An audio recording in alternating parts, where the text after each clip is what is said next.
anyị nye contract ịrụ ụzọ si Okpunoeze wee ruo Nnewi Hotel.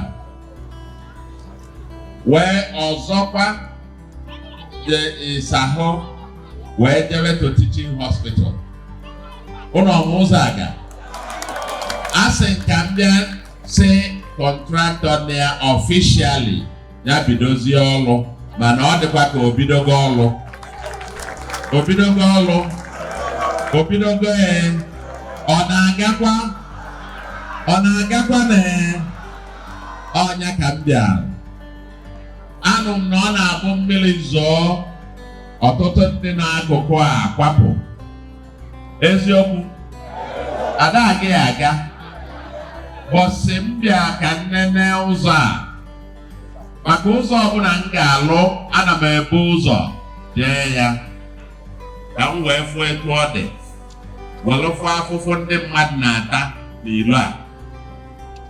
Bọsị m bịa gba ilu a Okpunoeze izizi mmiri zọ, ị na-agbafe mmiri ọnọdụ na nke a gbada igwuo nke a.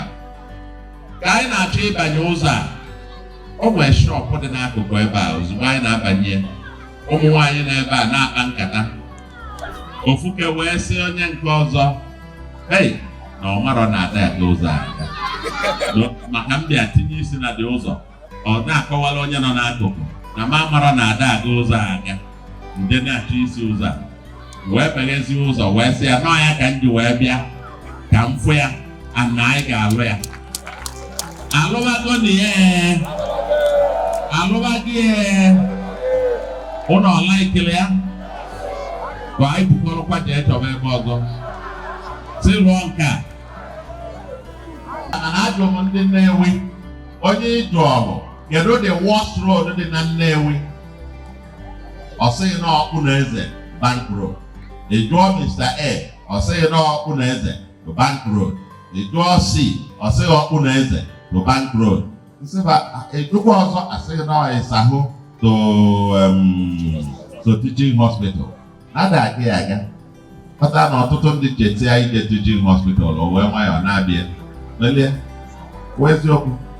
Onye chetia ọ nọkwa na Nnewi mana o chetia ije teaching hospital ume amapụ ya maka ọ sị ka ejewe Ọka gbọ ma teaching hospital dị ebe a. Wee sị na anyị ga-ebido with the worst roads dị na Nnewi, the worst two major roads dị na Nnewi, and that's what we have started. Ya ka anyị bịa tata ka ndị shọ na obido gị ọlụ ka unu dunye m, anya bụ ọlụ ka anyị na-alụ